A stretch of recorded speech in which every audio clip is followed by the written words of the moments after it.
I need to say something that some of you already know. Your parents, they're changing. And nobody in their family want to say that out loud. Everyone is noticing the little things, but everybody just keeps pretending things are just normal. And honestly, the emotional tension is exhausting because deep down, you know something feels different. Okay? Maybe your mom is repeating herself. Maybe your dad is forgetting appointments. Maybe bills are piling up. Medication begin to get all mixed up. Maybe they're becoming more anxious, more forgetful, and needing more reassurance than before. And the hardest part is that you keep trying to convince yourself it is not as serious as it feels.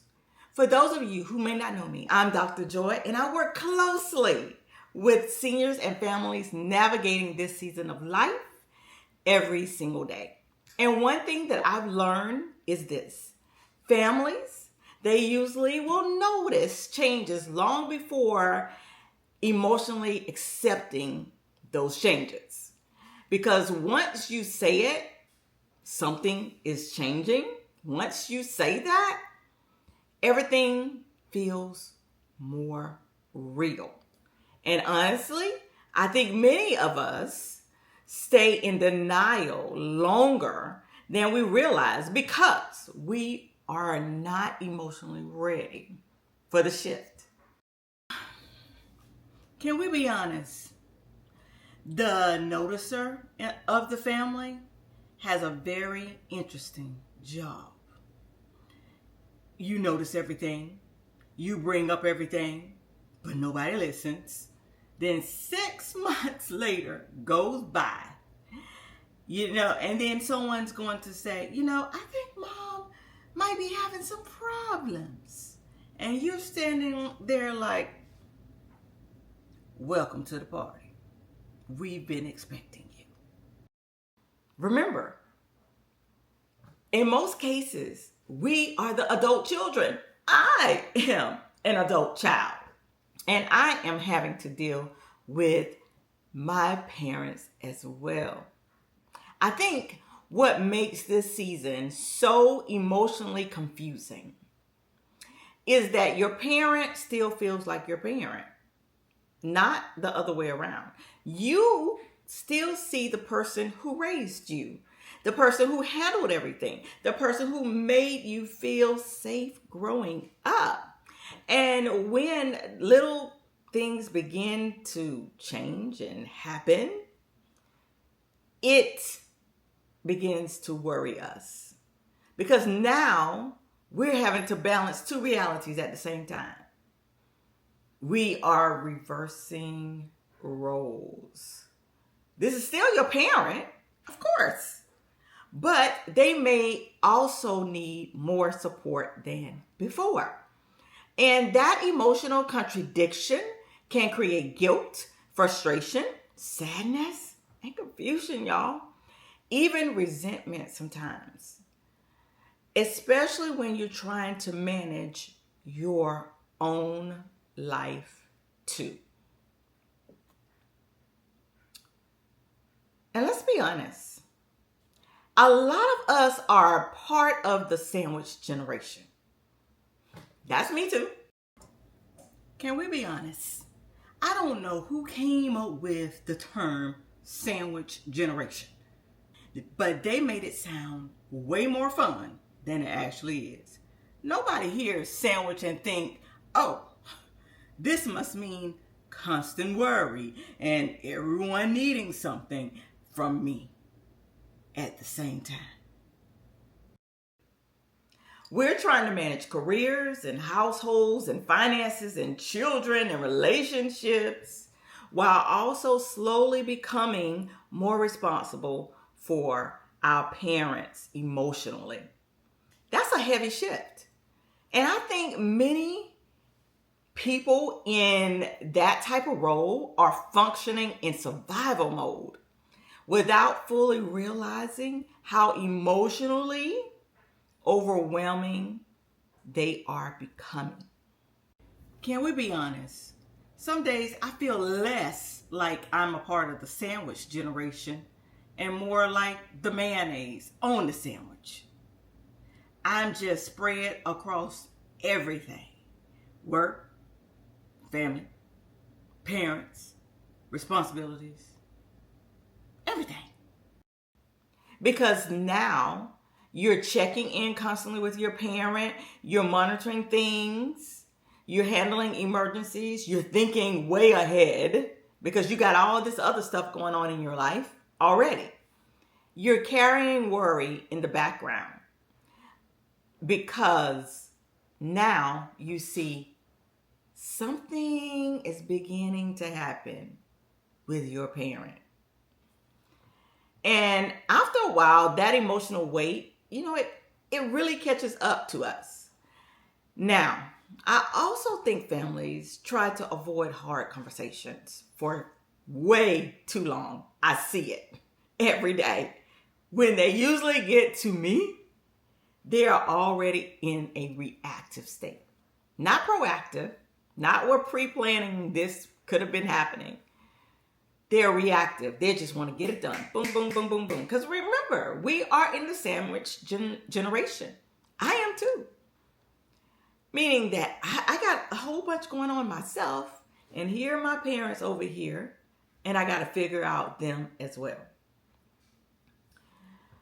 And when this is happening, when you are being reactive, you're not having those hard conversations. You waited too long to have those hard conversations because nobody wants to embarrass their parent. Nobody wants conflict. Nobody wants their parent to feel incapable. That's just being human. But avoiding these types of conversations does not stop situations from happening or progressing, because it's going to progress. It's usually just delaying the support that your parent or your loved one is in need of. Can we be honest? It's amazing how a whole family can see the same thing, and somehow nobody says anything. We're all over here playing emotional hide and seek. You say it, no, you say it. Meanwhile, mom is standing there repeating the same story for the fourth time. Can we be honest with each other? And you wait to the crisis. That's not what we're supposed to do. That's why I have unspoken conversations. Because if we learn to do this quickly and understand why we're doing it, then we would not have to be so reactive when it comes to our parents later on in life. And it's unfortunate, but many families, they wait until their parent is in the hospital, or their parent has had a fall, or their parent is having financial issues. And when I say financial issues, I'm not saying whether or not they can afford to stay in their place or whether or not they can afford to pay their bills. They just forget to pay their bills. Or your parent is having issues with medication. Now medication is all over the place. You have expired medication, taking medication at times they shouldn't be taking medication. Lots of things are beginning to happen because of you waiting too long. Now, I want to say this carefully. Normal aging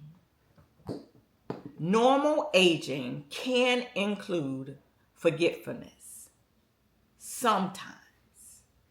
That alone does not automatically mean that your parent has dementia or is in a cognitive decline. But there are patterns that I believe we need to pay attention to. And that is things like repeated confusion, poor judgment, medication mistakes, constant medication mistakes. Financial confusion, meaning paying a bill shouldn't have been paid, or forgetting to pay the bill 2 and 3 months and now the lights are off. Personality changes, isolation, forgetting familiar routines, and the list can go on and on and on. If you are seeing these things, you should not ignore them. And one thing I always encourage people to remember is this.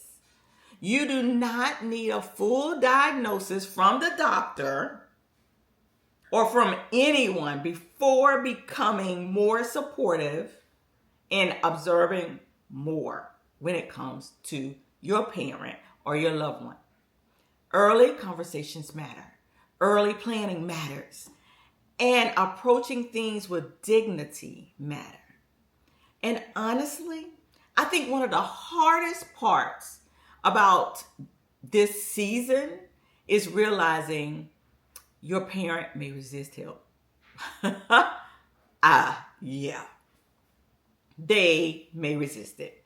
Because for many older adults, I can say this, their independence is tied to their dignity and their identity.